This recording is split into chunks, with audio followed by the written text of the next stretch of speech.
dalam kajian ulumul Quran terkait asbabun nuzul, ayat di dalam suratul Ahzab 56, innallaha wa malaikatahu yusalluna 'alan nabi ya ayyuhalladzina amanu sallu 'alaihi wa sallimu taslima. Itu ayat perintah sholawat diturunkan di bulan Sya'ban. Riwayat Imam Tirmidzi. Idzan, kalau begitu sabda Nabi Muhammad SAW, tukfa hammaka, tukfa kamu dicukupkan, hammaka ay amroka segala urusan kamu, wa yughfaru dzambuka dan yughfaru diampuni dzambuka dosamu.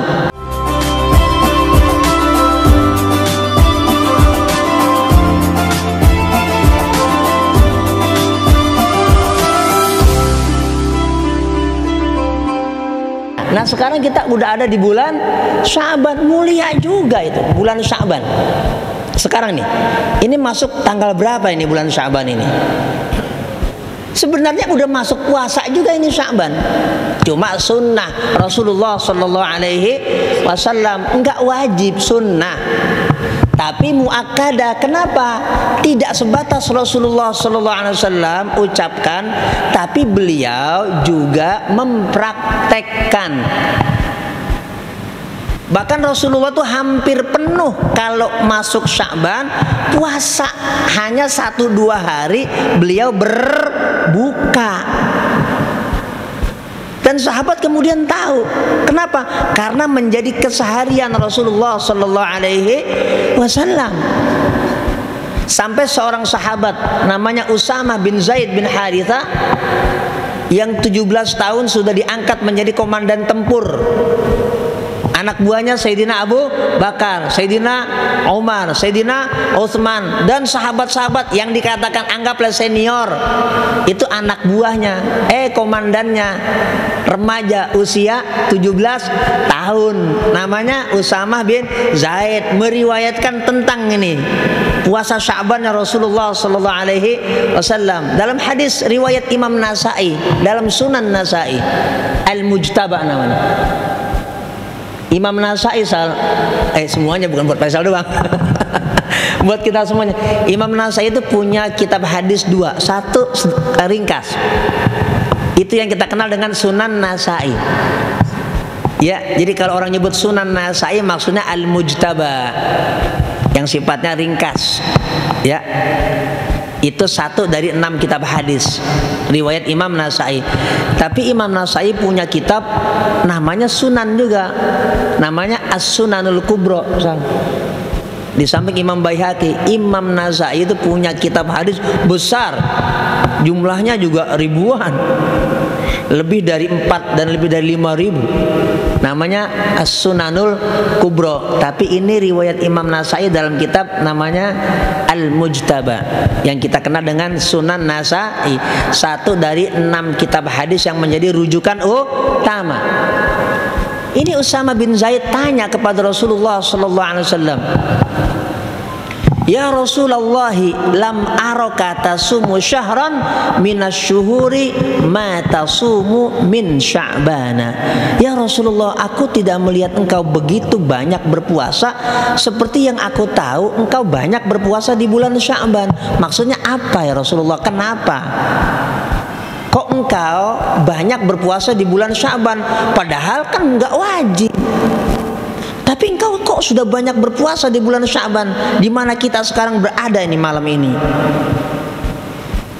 Rasulullah sallallahu alaihi wasallam kemudian bersabda, "Dzaka syahrun yaghfulun nasu anhu baina Rajabin wa Ramadhana."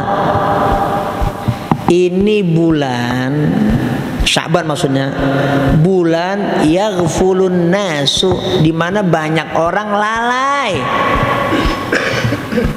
Baina Rajabin, di antara Rajab wa Ramadhana, dan bulan Rajab dan bulan Ramadan, tengah-tengahnya bulan Sya'ban. Seringkali kita saksikan umat Islam itu terkonsentrasi ibadah di bulan Rajab, dan tentu puncaknya di bulan Ramadan. Sya'ban enggak.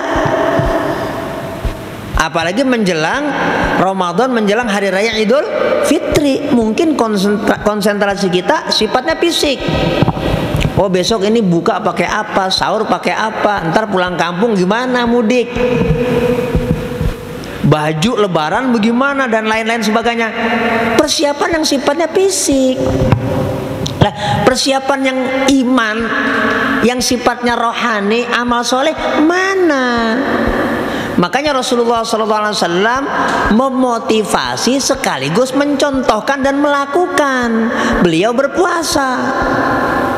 Kenapa? Banyak orang lalai, banyak orang lupa untuk memantapkan ibadah di bulan Sya'ban. Yang kedua, sabda Rasulullah SAW, wa dzaka syahrun turfa'u fihi al-a'malu ila rabbil alamin azza wa jalla fa uhibbu an yurfa'a amali wa ana shaimun. Ini bulan Sya'ban, itu bulan Sya'ban, bulan di mana amal-amal kita diangkat oleh Allah Subhanahu wa taala.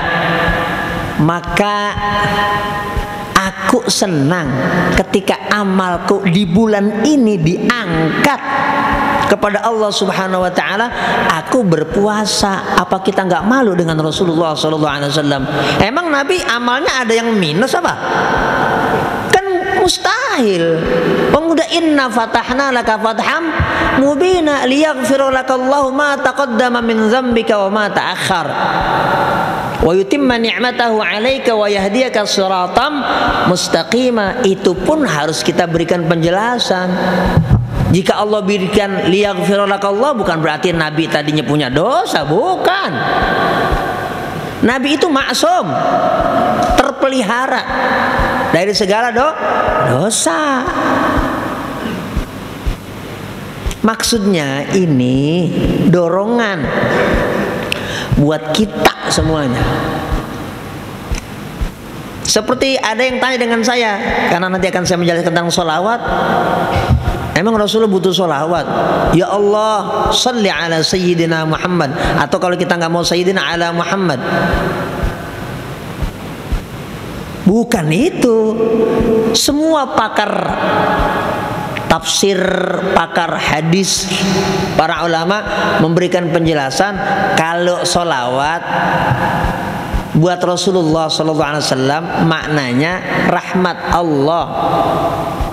Rahmat Allah, karena Rasulullah itu wa ma arsalnaka illa rahmatan lil alamin. Jamaah yang dimuliakan oleh Allah Subhanahu wa taala, bulan Sya'ban ini dalam kajian ulumul Quran terkait asbabun nuzul, ayat di dalam suratul Ahzab 56, innallaha wa malaikatahu yusalluna 'alan nabi ya ayyuhalladzina amanu sallu 'alaihi wa sallimu taslima. Itu ayat perintah sholawat diturunkan di bulan Sya'ban. Perintah sholawat, asbabun nuzulnya, sebab turunnya memang terkait bulan Sya'ban. Bulan Sya'ban ini bulan bersolawat kepada Rasulullah Sallallahu Alaihi Wasallam. Meskipun untuk bersolawat bukan sebatas atau hanya di bulan Sya'ban, tapi ini momentum buat kita.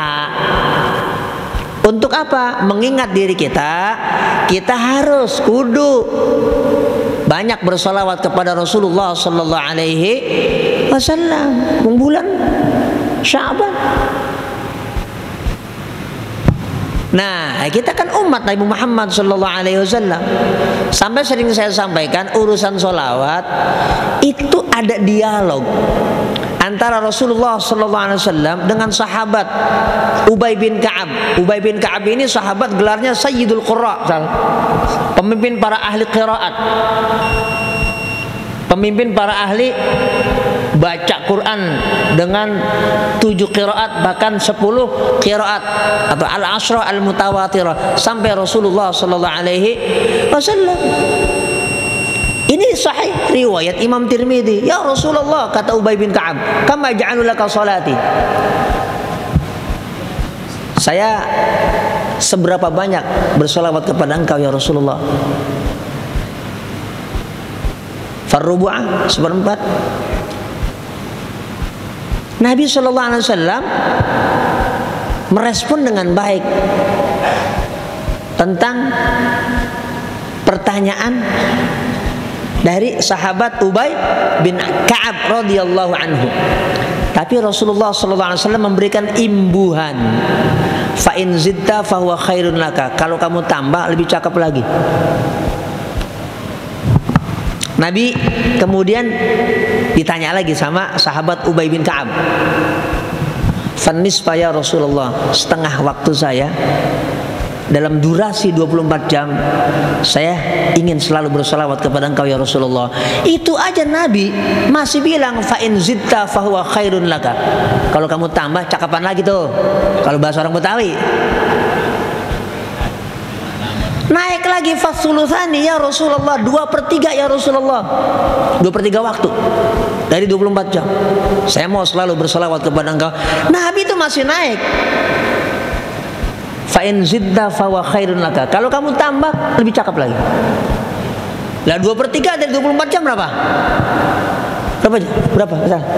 2/3 dari 24 jam. Hah? Berapa? Ini matematika dapat berapa? Hah? Ini ada yang 16, ada yang 18. Tinggal 1/3 lagi. Akhirnya ya udah 24 jam itu waktu ingin digunakan, meskipun bicara nggak semua ya, maksudnya selalu bersolawat kepada Rasulullah SAW. Makanya bersolawat itu kapan aja boleh, kapan aja boleh. Mau adzan bersolawat nggak apa-apa, kan 24 jam. Habis adzan, apalagi ada hadisnya. Ada keberatan dari seseorang, tak ya panjang lagi jawabannya ini. Nabi bilang ketika Ubay bin Ka'ab mengatakan waktunya 24 jam tidak luput dari bersolawat kepada Rasulullah SAW. Ini hadis sahih, tidak ada perbedaan dari para ulama sahihnya hadis ini. Riwayat Imam Tirmidzi.